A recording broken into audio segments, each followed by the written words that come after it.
For anyone who can't make it, we are recording today's.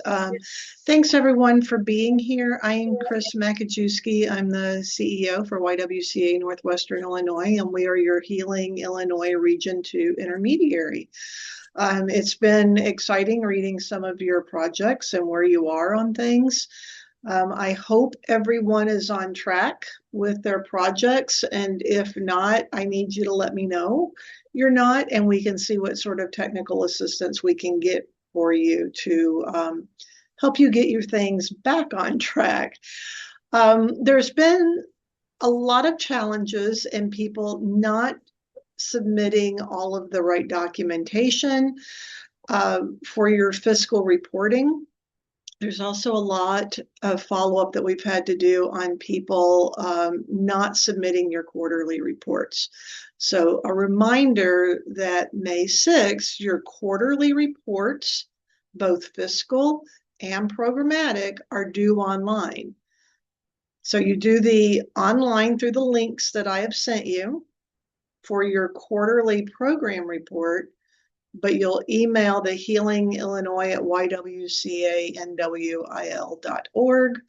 for your fiscal reporting. Follow the timeline that's in your grant agreement. Don't get confused, because several intermediaries, we have different timelines than Healing Illinois is giving you through Field Foundation, because we have to track your information and then give it to our report up to the Field Foundation for their reporting. So that's why you see some different report dates on there. I am going to turn it over to Dave Homuth. Dave is our CFO. He is the one that you will regularly be talking with about your fiscal reporting. Dave and I, after a lot of conversations about similar challenges and struggles that some are having in getting their fiscal reporting done, we thought it might be good to have one more TA session. Please ask questions if you have them. We would much rather you ask these questions now than getting your fiscal reports returned to you 3 times. Okay, so Dave, if you want to kick it off, I think you have full sharing capability. All right. Good morning, everyone. Thanks for joining us. Sorry, it doesn't look like I'm looking at the camera, but I have a habit of wanting to see who's all on the meeting, and my camera's off to the side because of the presentation you're about to see. I'm glad you could join us. I'm going to go over stuff as we're going. I'm just going to kind of go through everything, and then if you have questions, please let me know. You can put them in the chat as well. We will see them there, and we can address those questions if they pop up. Otherwise, I'm going to try to make sure it's pretty crystal clear. I have pictures and everything for you, so here we go. Let me get this shared for everyone.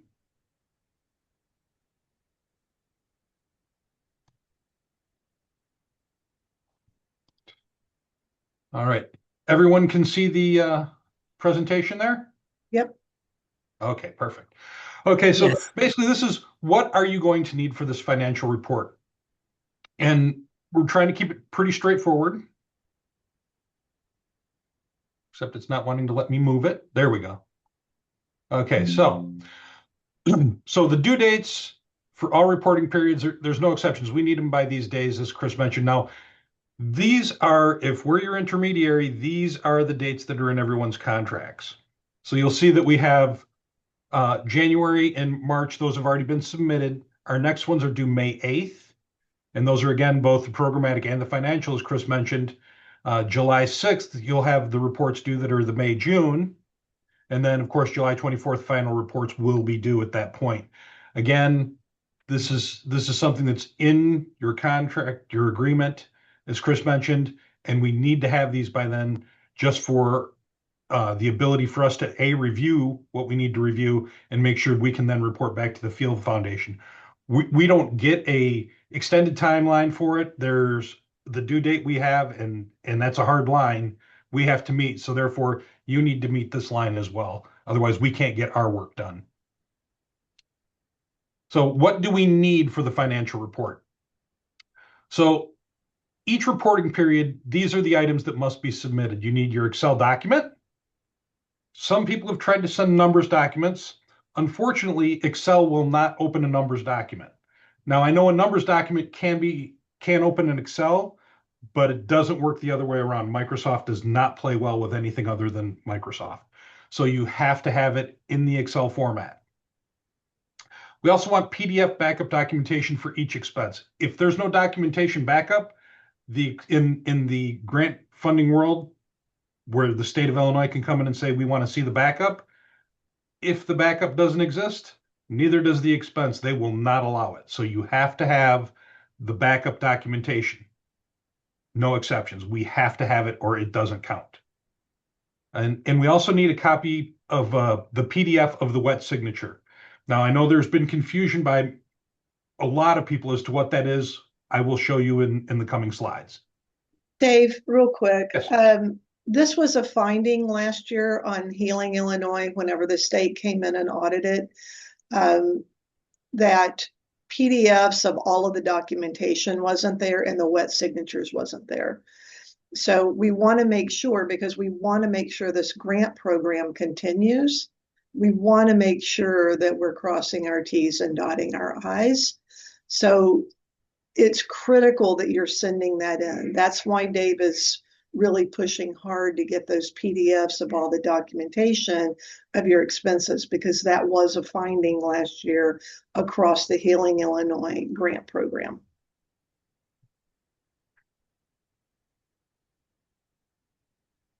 So as I mentioned, that original Excel document that everyone has received, we want that as well, because we actually review that as well as all that backup documentation. Now, every single grantee has received a copy that at the end of it says use going forward. That's been the one that you've submitted to us that has those initial expenditures that you listed. It has your budget. It has all those fun things like your organization name, your FEIN, and it has, your contact point. All those kinds of things are listed in there, and it has the multiple tabs. I need that Excel back, because that is what is actually being reviewed alongside all of the backup documentation to make sure that everything is there. So this is that first page of that document that you typically see where you're going to enter in your expenses. And of course, all these items over here automatically calculate for you. So it's just those blue sections that need to be filled in. Now, the one I have up here is actually the sample page from the November, December, which was where we initially put in the budget. So that's why you're seeing that in blue. On the other tabs, this is not blue, just this one is. So we need to be able to see this. Additionally, the next page of that, there's that next tab over for the month where you have the expenses. Now, this number that shows up here is going to be automatically carried forward from this tab. So you don't need to enter the number. However, in this area here, you will need to put a description. What were those expenditures? Okay. Now here, obviously on this one, we see it's wages for the project manager of the program. And here we see event decorations were purchased. Do not just type in the word supplies here, because I can already see that it's supplies from the line that it's on. Just typing in supplies doesn't add any information of value. So, you can put event decorations, whatever it was that you bought that's part of your supplies items. Now, I don't need a listing of, pens, pencils, that kind of thing. You could put office supplies such as paper, etc. That will work. I'll be able to find and match up to whatever backup documentation you have with the dollar amounts that are there. But we need that kind of clarification, because otherwise, if you just put, if up here you just put, payment on payroll, well, I need to know, is it a project manager? Is it a staff member who's reporting to the project manager? I'm going to need to know that so I can match the wage reports. Event decorations, like I said, I can look and see, okay, here's the event decorations that were purchased for that. That's the kind of detail we're looking for here. I don't need a novel, but I do need information that's of use, not just one word. Okay? So that's the Excel document. Now, the next thing we need to look at is what must be included in this PDF. You're going to need a copy of the original invoice and a copy of the check used to pay the invoice. So you're going to want to have a copy of the check and a copy of the invoice. If in the instance it's on your credit card statement, you could have the copy of the credit card statement, but I need to see the check that was paid to pay the credit card.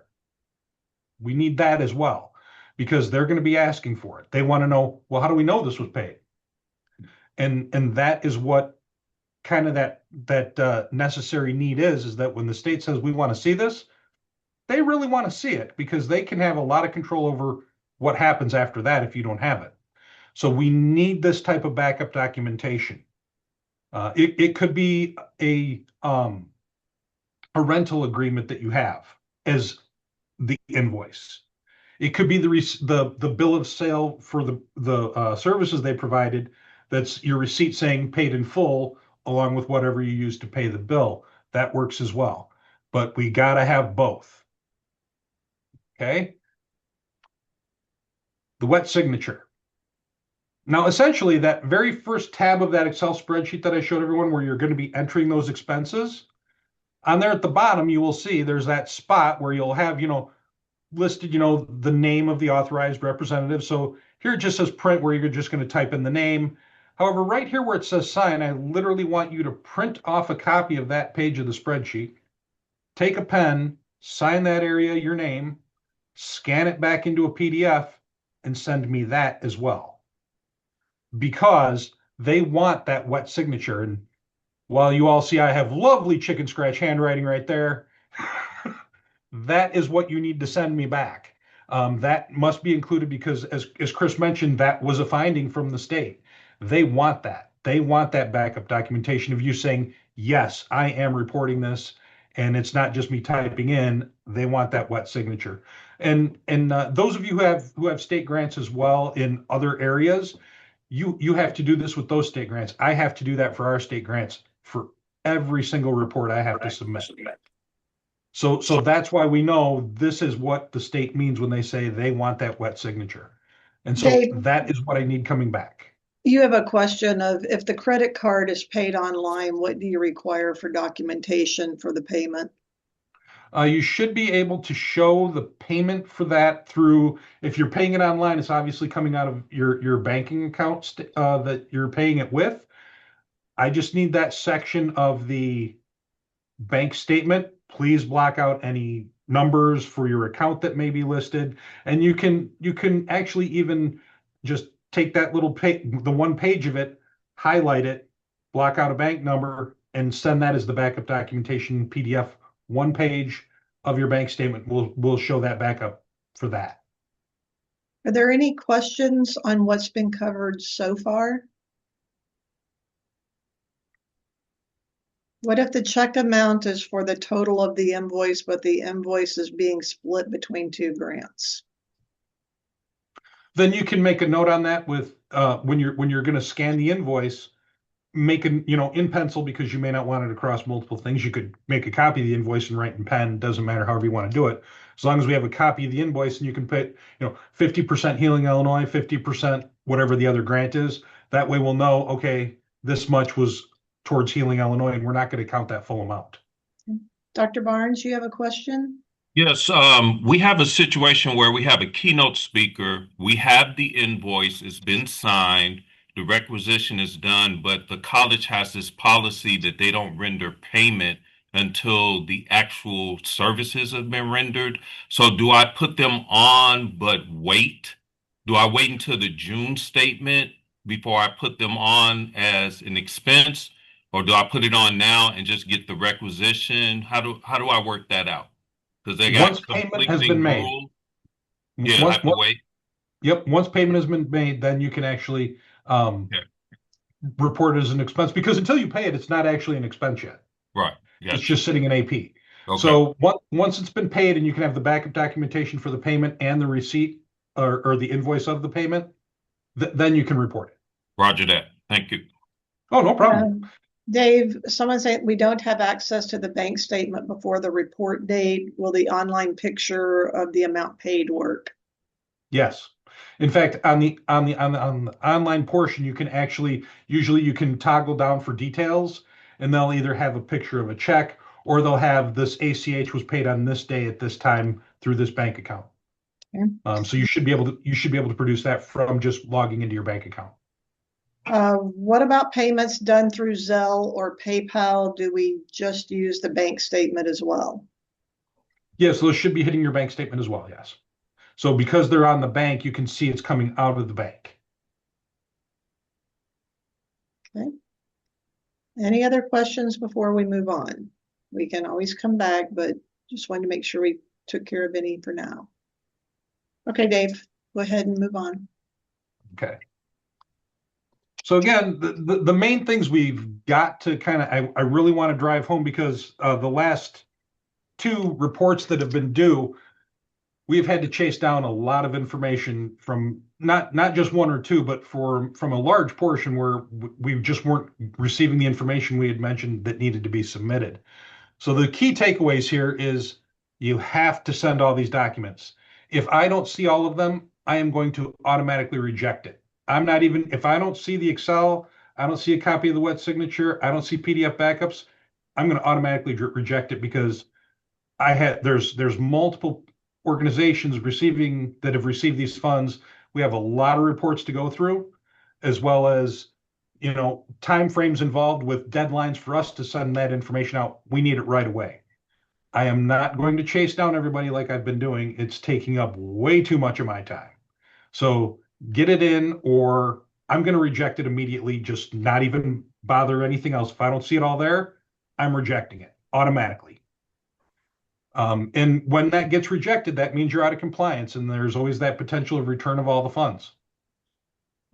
When you have the due date, which is listed in your agreement, listed as the items we've gone through on the other presentation, as well as when I've talked to individuals and when I've sent out emails, I'm always putting what those due dates are.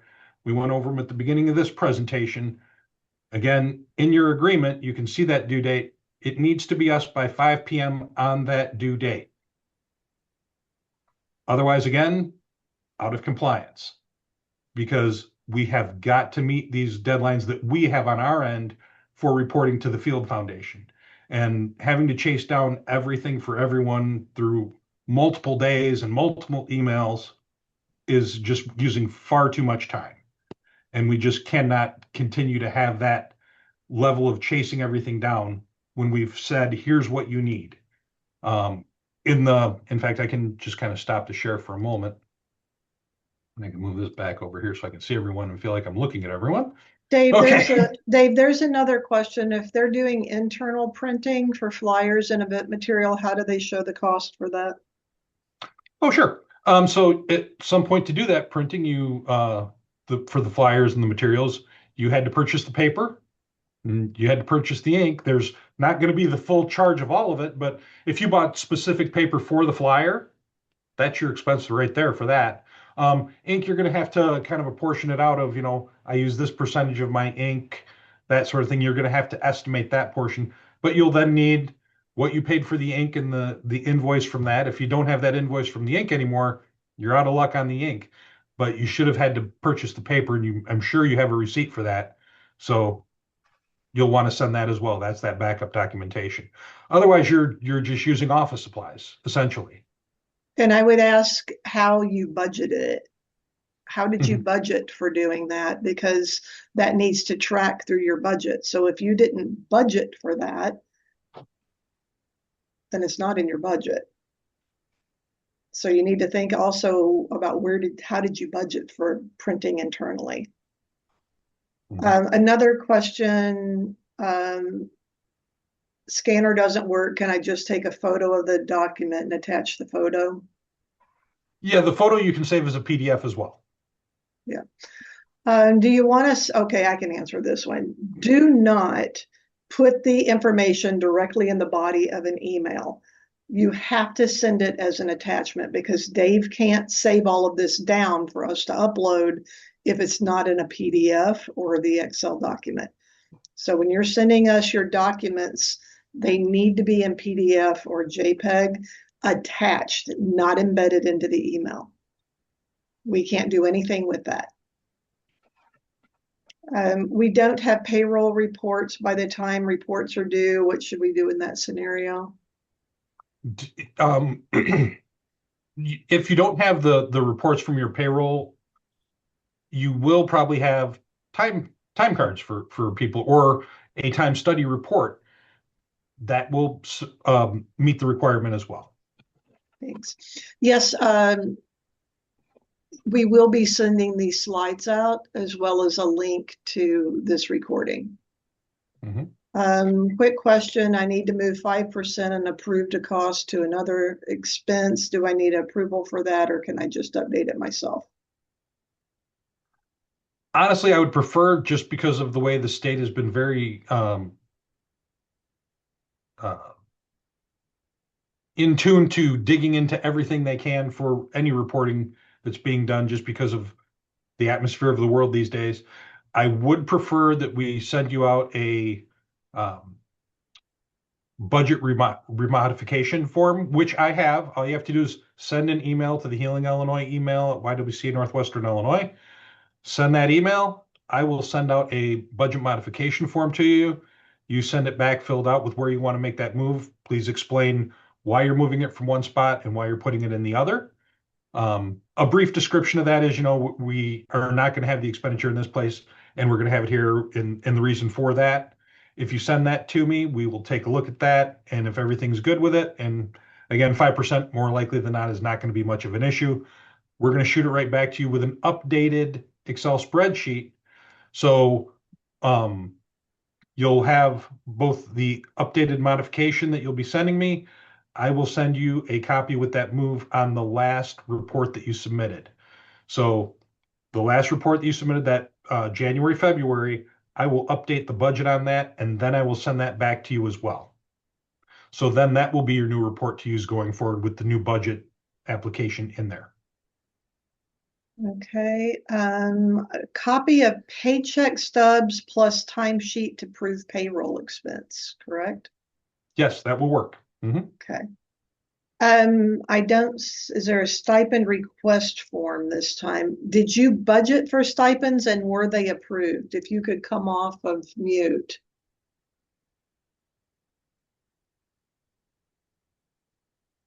Hi, good morning, everyone. Yes, I budgeted for stipends this time and they were approved in the grant, I assume, because I didn't get anything that said otherwise. Did you get your requested amount were you I granted? did. Okay, let me look. What organization are you with? Oh, sure, Be Unity. Okay, let me check on that. I can't remember if the link to those were embedded in that document that I sent out previously that has all your links in it. But let me look on that, and I will shoot you back a message today. Okay, great. Thank you. You're welcome. Any other questions? Hi, I have a question. Okay. Yeah. For the paycheck stubs, if wages are coming out from different grants, would it just be the same penciling in the percentage that comes out from each grant? I won't even need actually fully for each grant, as long as you can, in that narrative section on the tab 2, essentially for the month, where it says personnel, if you want to put so-and-so at this percent, so-and-so at this percent, that type of thing, and include the backup for the rest of it, then we will know, okay, yeah, it's not the full amount for this person or this person, because in all likelihood, if it's just a percentage for each person, that payroll is going to be much higher than what's being billed in the grant. And we'll be able to see that if you just put, 15% from the payroll is applied to this grant. And that will work. Okay. All right. Perfect. Thank you. Hey, there's a question. We pay our staff per event and submit payroll with the invoice. Since payments are made via direct deposit, what documentation is required as proof of payment? Okay, again, this is another instance. A direct deposit is a direct draw ACH payment out of your bank account. So again, you'll want to use you can use the page of your bank statement or the online portal where you can print off, the documentation it'll say, usually it'll actually say direct deposit payroll in your bank portal. So you could use that, or you could use the page from the bank statement where you highlight it's this. Again, when you send that, please block out all numbers that would indicate bank account numbers and things of that nature, simply because I don't want that kind of information going through an email on the internet, because they actually can hack that stuff. So please protect private information whenever you're sending anything like that. But you should be able to get that from bank statement backup or from the actual bank account portal, where you can print off detail on each individual transaction that's going through your bank account. If I missed an expense from previous reporting schedule, do I lose that expenditure, or can I add it to the next reporting period? As long as you have all of the required backup documentation, go ahead and put it in the next reporting period. Question, I might need clarification. Are we submitting the documentation every reporting period? Okay. Yes, we've had that happen a couple of times. I don't need you, if once you send me the backup from, say, the January, February, please do not send it again for the April, May. For the reporting period, just submit the backup for what you're reporting in that period. So if you submitted your January, February, and you gave me all the backup documentation that was required, I now have that and have that saved in a file. So if the state wants it, we have it. So when you send your March, April, please do not send me the January, February stuff again. Just send me what you are reporting in the March, April period. That way, you're not sending it out twice. I'm not getting it twice. and we can keep everything nice and organized and neat and clean. So when they ask for it, we can say, here it is. And I'm going to be able to show them every single expense that matches up with every single line item that's reported. When we can do that, they have that backup, they have the wet signature, they see all the numbers lining up. It's a good day because they're happy. And we're not chasing you down saying, hey, the state also wants to see this or this or this. We have it, they look at it, it's all good. So by all means, just give me what is reported in that current period. Now, again, is with the prior question where, hey, I had the expense, I have the receipt, but I didn't get it in time to report it on that period. Can I report it in this next period? Yes, and then you'll send that back up for that as well. I know this feels tedious. It's just a requirement in living in a grant world, unfortunately. For those smaller organizations who don't have state grants yet, but you hope to move in that direction, this is a really good primer for you, because these are the exact same things that the state of Illinois is going to ask from you on your grants. They are going to require this level of detail in your fiscal reporting. And they're going to require you to be doing periodic performance reports on a monthly to a quarterly basis. So this really is, this grant, I would really look at this grant and the TA that you're being given through this whole process. It really is a good training for you on how to grow into managing state funding.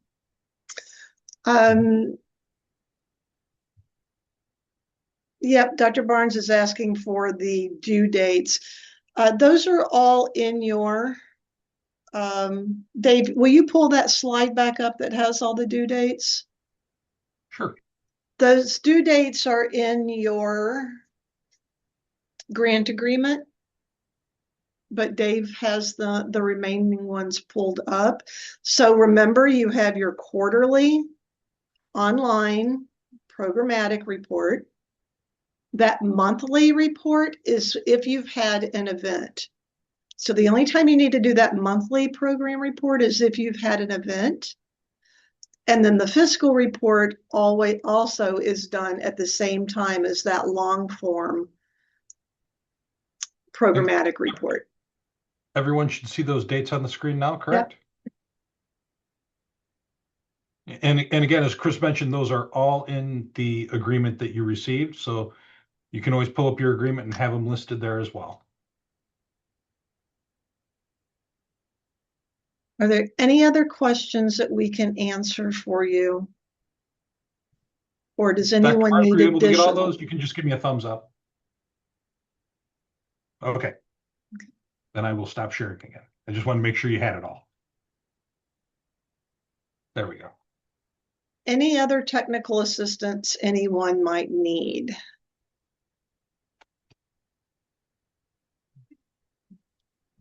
Okay. And again, if when we're approaching the date for the report is due, and you're working on your report, and you're like going, I'm not sure. Please send me an email ahead of time.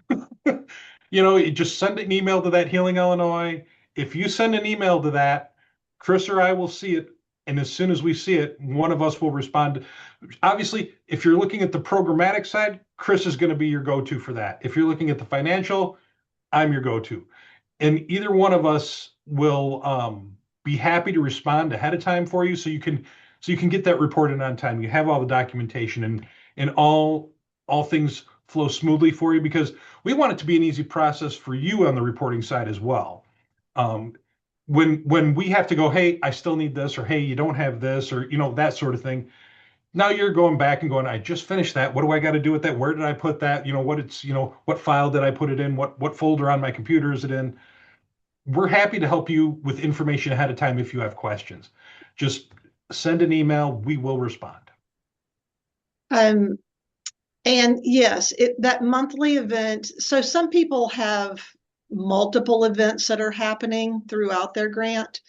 So they need to be doing that short form monthly report every time they have an event to give the numbers that they're seeing and whatever they're doing. Yes, you're only having one event. So that monthly short form, you only need to do once. But the quarterly programmatic report has to be done on that schedule. And Chris, I see we have a question about if the funds have all been expended, will they still need to provide a financial report? The answer to that is yes. You just submit a zero expenditure report because all your funds have been expended, but the state still wants to see each quarterly report. So I will definitely need that report. You just put a zero balance, send me the Excel, send me the wet signature, you're done. Yep. But you do have to send each one of those reports in by that report due date. And I don't know if you noticed, Dr. Barnes did put in RVC. Keith, you want to kind of give a quick overview of what you're doing? Yes, we're having the Rock Valley Culture of Belonging Summer Conference, June 11th and 12th at Rock Valley College in Rockford, Illinois. All of you all are invited. It's free, and it's on June 11th and 12th. We'll be talking about how to create a healthy, inclusive, and accessible work and learning environment. And we will conclude with the Dignity of Belonging Awards. So please come and join us. And tell your friends, your family, your colleagues, your neighbors, everybody. Thank you. Thank We you for that. appreciate all of the work all of you are doing. Thank you so much. And we really appreciate you being on this. Again, email Dave or me, Dave for financial, me for programmatic. At any point, we're happy to help. If you need any sort of technical assistance, we can figure out how to help you through this process. That's what we're here for. So thank you all so much for joining us. We will be sending out later today. There is an in-person and a virtual gathering for all Healing Illinois grantees. There will be a June 4th. This will also come out to you today. June 4th will be an online kind of virtual celebration of all of the work that's being done. And to close out in person, if you wish to go to the in-person, it's going to be June 5th, and I believe that's going to be in Chicago. But this flyer will come out to you today. So thank you all so much, and I hope you have a great day. Thank you, everyone. Have a good day.